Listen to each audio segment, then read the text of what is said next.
126 podijeljeno sa 3 jednako je.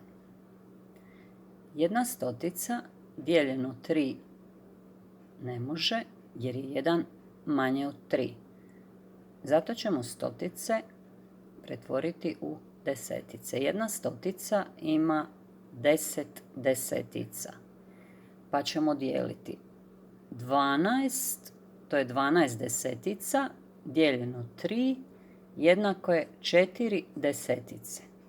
4 puta 3 jednako je 12. 12 minus 12 je 0. Prepisujem znamenku jedinica.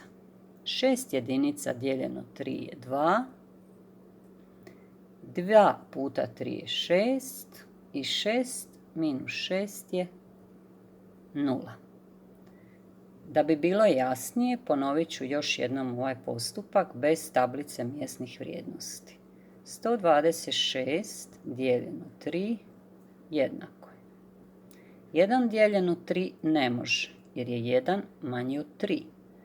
Zato ćemo ovu stoticu pridružiti deseticama, pa će biti 12 desetica.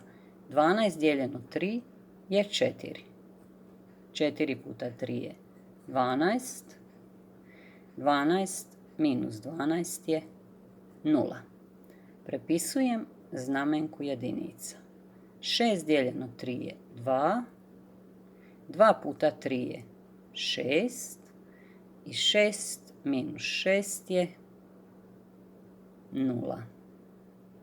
Ovaj rezultat, kao i obično, provjeravamo suprotnom računskom radnjom, a to je množenje. 42 puta 3,